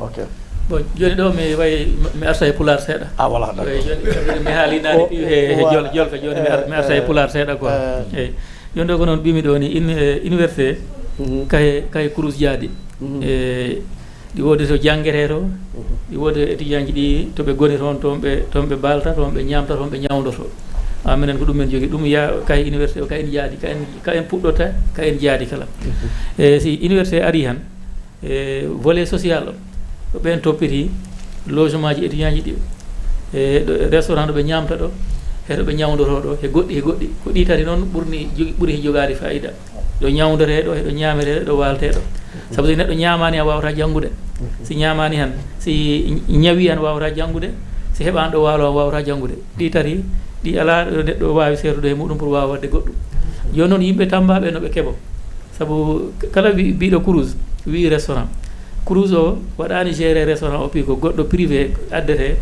on wonta wiye kañum an wadde géré restaurant mbaɗna Crous o facture o yoɓa jonno an ni ana wawi wadde géré restaurant walla Diallo ɗi wawi ɗum wadde walla Sissoko ɗi wawi ɗum wadde de préférence noon ko préférence locale ɗum ko autorité ji ɗi mbi noon ya directive premier ministre mbo ɗum yomi bat préféré ɗaɓɓa mbo gonɗo ɗon ɗo université o wonɗo koni e mbaɗoɗo géré restaurant o e kala mbaɗoɗo géré restaurant soglat guertoɗe soglat teewu soglat produit ji légume he ɗum piwu si wawi heɓade Tamba ko ɗo heɓoto joni kala fournisseur ji gonɗi Tamba dalnoɓe keeɓo so minen Ziguinchor nde yalno ñande yo min defa tonne maaro ñande bottari e ɗum sous traitant restaurant ko ɗon ɗo Ziguinchor ɗo mo sota maaro sadi ɗo kala si sous traitant ari ɗo ko ɗo mo sota maaro boutique ji gonɗi ɓe jeerama noon e façon produit awa Crous kala ɗi addi yaada e emploi ji saabu rewɓe fittoɓe to étudiant ji ɗi balta to pavillon ɓe ko ɗo ɓe ɓangte gardien ji ɗi ko ɗo ɓangte e agent ji environnement baɗoɓe nettoyé ɓeɓe noɓe SONAGED ɓe ɓi ko ɗo ɓangte ɗo Tamba ɗo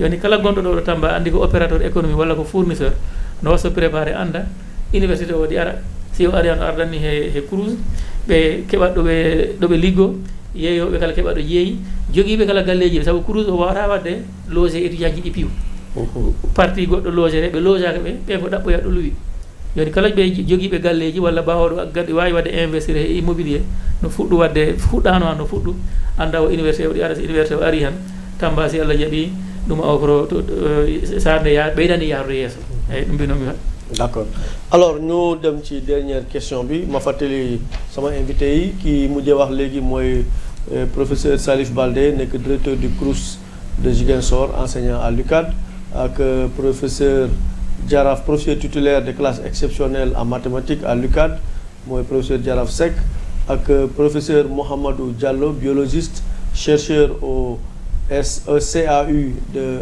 Aristide Le Dantec ak docteur Lassana Sissoko enseignant chercheur à la FASEC donc ñii laa fi dalal ci émission bi ma fas yéene leen laaj la dernière question peut-être bu ñu amul lu ñu yokk mooy les écoles polytechniques waaw professeur Seck école polytechnique mooy lan ak lan la wund polytechnique mooy école ba nga xam ne bii dañu fay jàngale xarala yu bare bari def de telle sorte que boo génnee rek da ngay nekk ci ñi xam ne dañuy xereñ ci benn domaine ba nga xam ne bii di nga mën a liggéey inventer sax ay mbir yu bees ci maanaam technique école boobu nag école bu am solo la aussi parce que day tax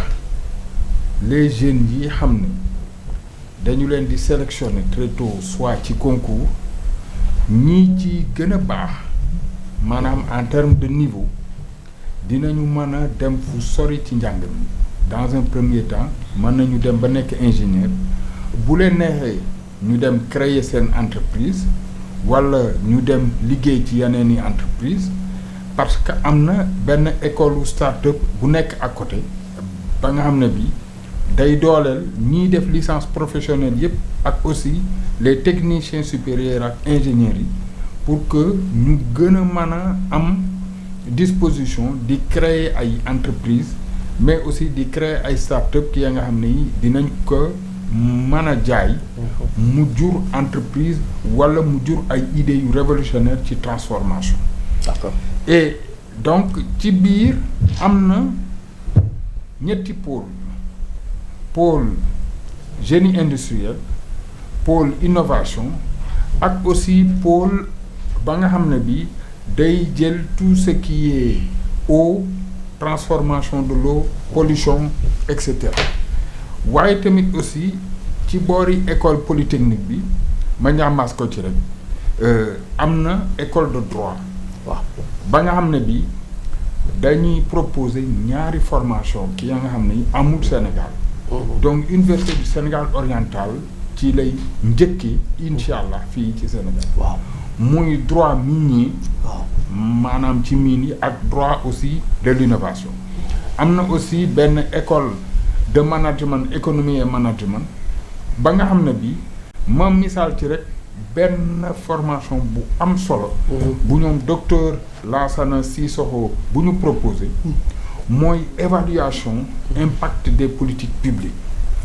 xam nga ñun fii Afrique.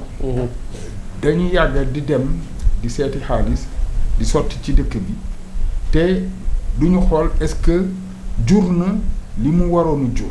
tout à fait. genre formation yu mel noonu nag.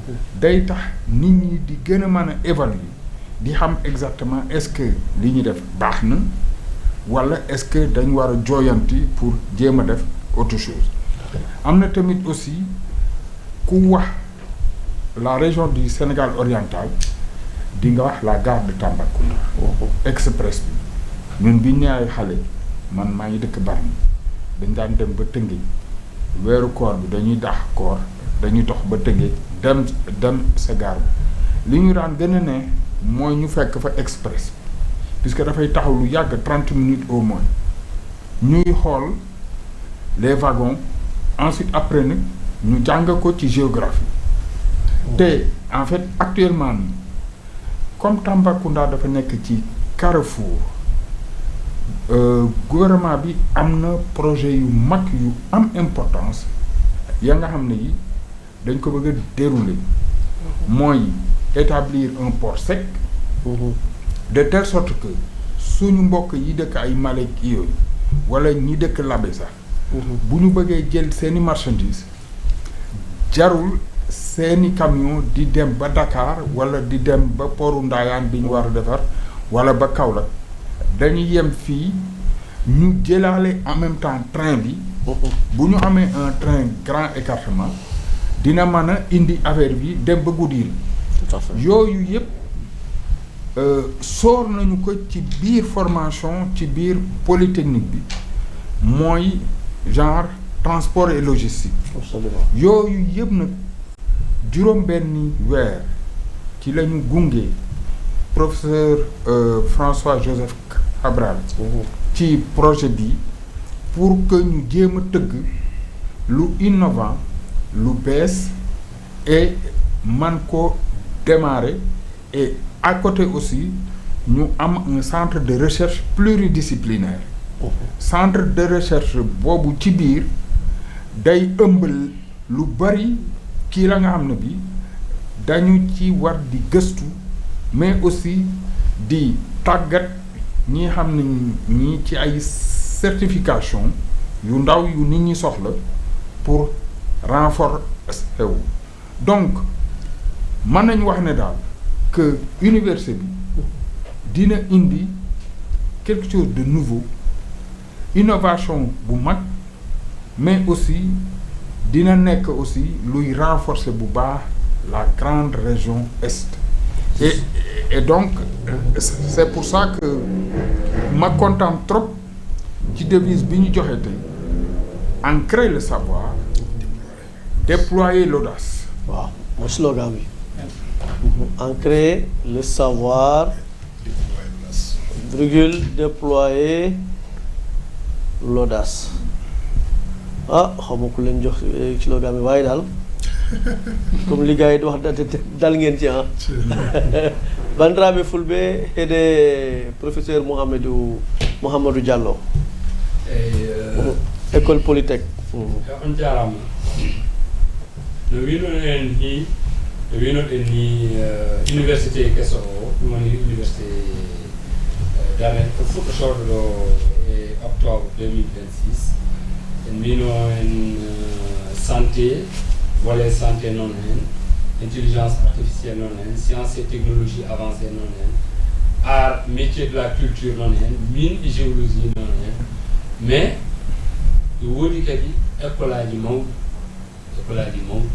tawaɗi hen e ɗin école aji noon e wiye hen polytechnique iso mo wi polytechnique onon gandi jande ko façon ji ɗiɗi e woodi façon gandanɗa hoorema théorie o noon hen pratique o jokki hen eyyi ɗum woni faculté ji ɗi ɗum woni UFR ɗo noon ko polytechnique ɗo accent o ko ɓuura hokkede ko mbawde wadde hunde nde ɗum woni technologie o wawde sañde wawde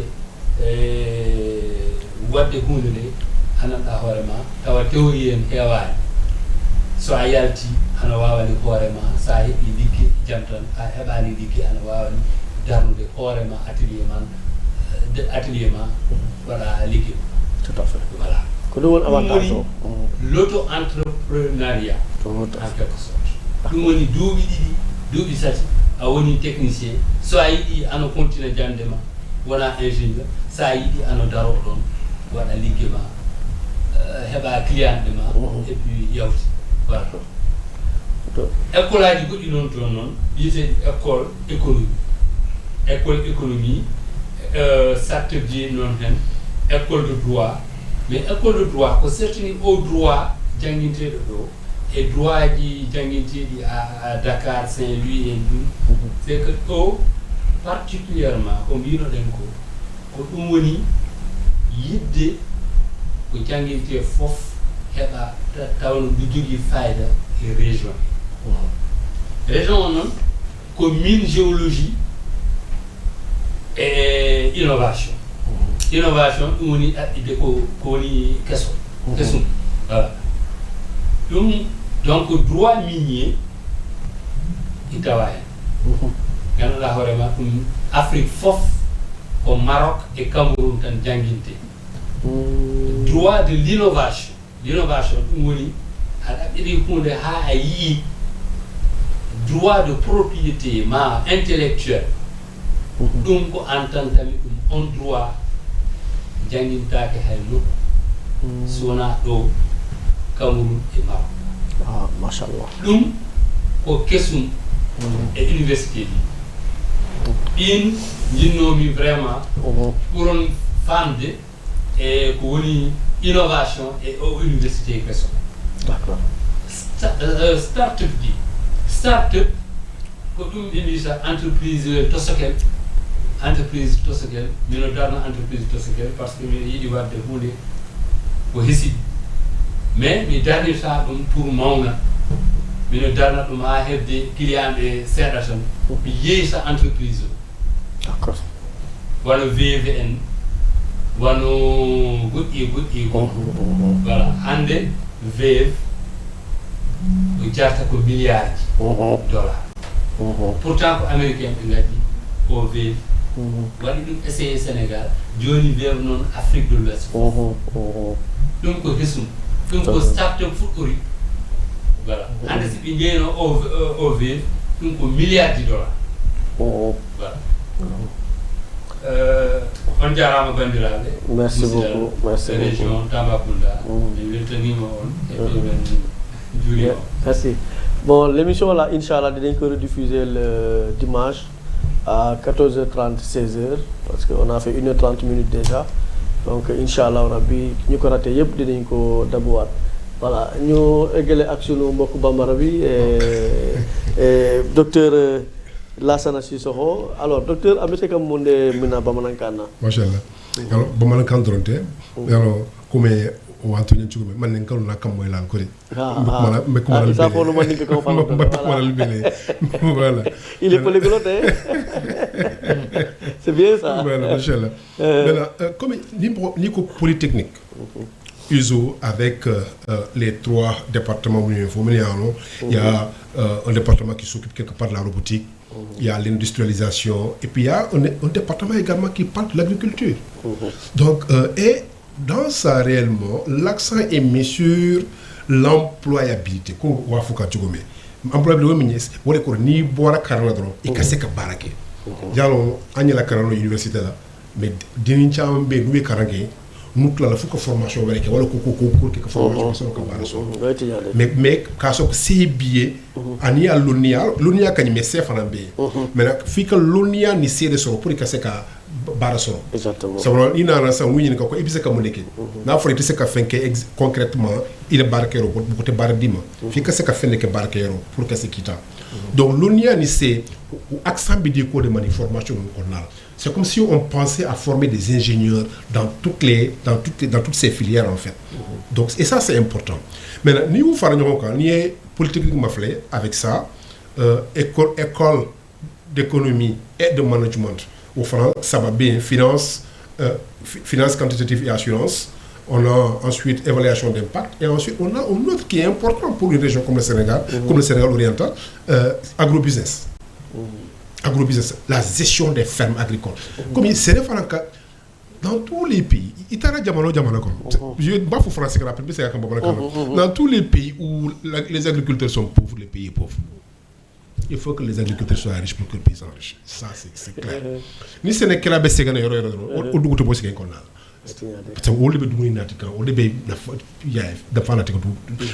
il faut avoir la nourriture en quantité et en qualité. Vraiment. Donc il va falloir que vraiment que ça, c'est important en fait que les gens sachent pratiquer l'onia nous bekene ça quand ou que en bara ko là en ka farka barke comme il bartu me quand il y a 50 ans il y a 60 ans fa évoluer pour que c'est kana fa là. Donc école d'économie de management on nous sapari bien kon là quelle est les finances et assurance et puis l'assurance également c'est important parce qu'il y a tellement d'aléas au bekene risque au bekene mais parfois on n'est pas conscient et parfois également on fait avec le fatalisme au lieu de se protéger au lieu de se couvrir plutôt en termes d'assurance. Par exemple IBCN là assurance Tibolo, ni Djimana. Assurance agricole. Et là, c'est le Bétignan. Mais, ni assurance Bibolo, Djimana, et là, c'est le assurance Bicouvrir. Il me sait que vous dites au Sani, il y a donc, c'est important, c'est le notion peut-être à Madela là, c'est important que, surtout, il est remarqué que des communications soient faites par rapport à ces aspects et qui sont importants et qui sont indispensables dans le monde moderne. Donc, Fanko Loubé, Djatede, camouflé menaçant. C'est complété par l'université du experimental design avec les startups comme M. Dialoni, professeur Dialoni, professeur qui a fait 500. Et ça c'est important. Maintenant, dans les grandes écoles là, il y a une complémentarité qui est vraiment voulue et qui est très importante. C'est-à-dire qu'il n'y a pas, elles sont pas concurrentes en fait, mais elles sont complémentaires. Depuis la Polytechnique ISO, école de management, école d'économie de management et l'école pour les startups, une université d'experimental design. Et vraiment, je crois que c'est vraiment ni à Taharam ou à ce qui est bon,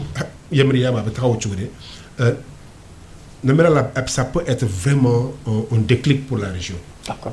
Pour développer la région économiquement et socialement. D'accord.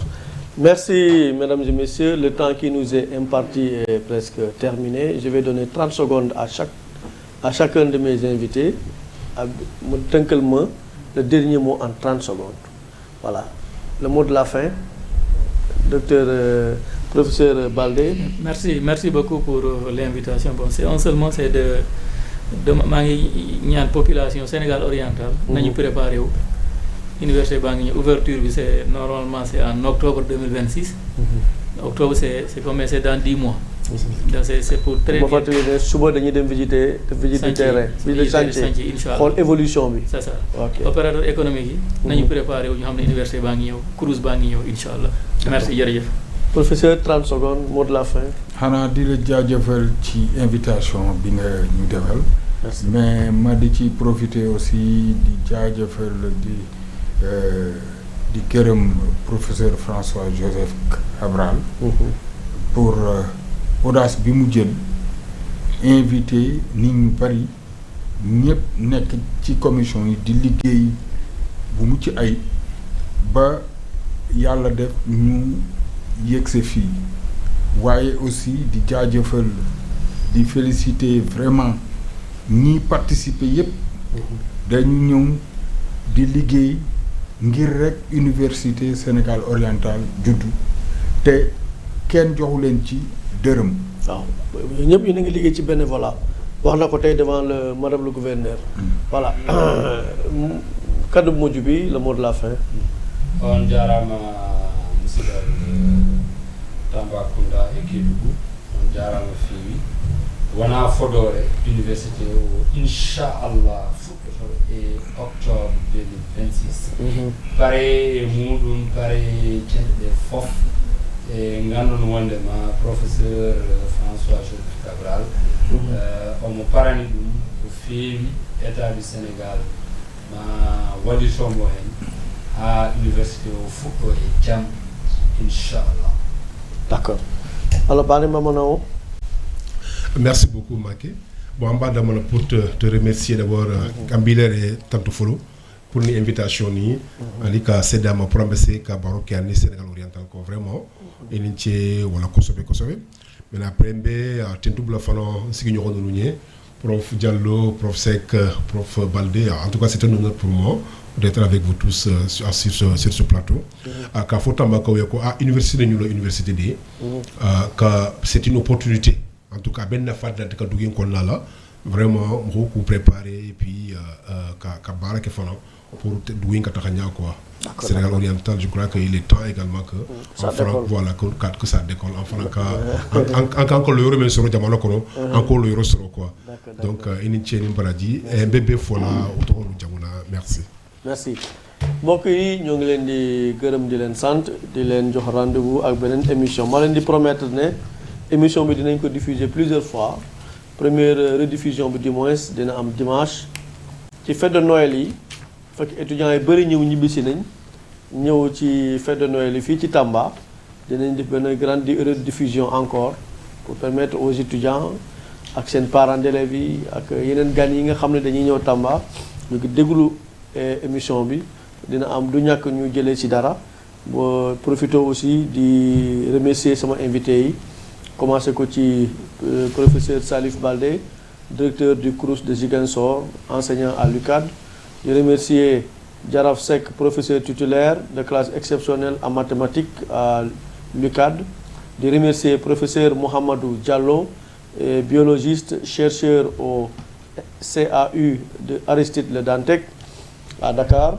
de remercier Dr Lassana Sissoko, enseignant-chercheur à la FASEC à Dakar, di naan mention spéciale au professeur Joseph François Cabral mi waral émission bi di remercier aussi son chargé de communication di sunu grand frère Mamadou Biaye di remercier vraiment la régie voilà et la régie qui vraiment qui a assuré de l'autre côté de la baie vitrée di leen jox rendez-vous ak yeneen invité dañ ko tàmbali rek Alkouma s'est engagé à accompagner l'UJO dans la communication loolu commencé nañ ko depuis l'étape du plaidoyer ba ñu commencé liggéey bi ba léegi alhamdulilah ñoo ngi naan université bi octobre bii di ñëw dina ubbi ay buntam yàlla ñun ñëpp yàlla nañ ko fekkee te tal ko mu doon ouverture bi nekk une grande fête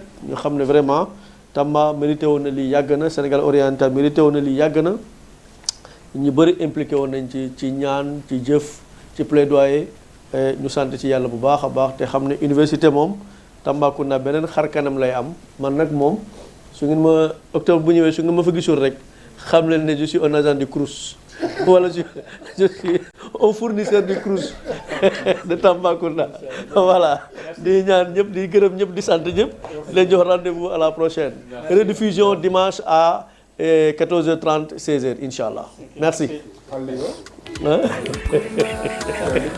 bonjour Ali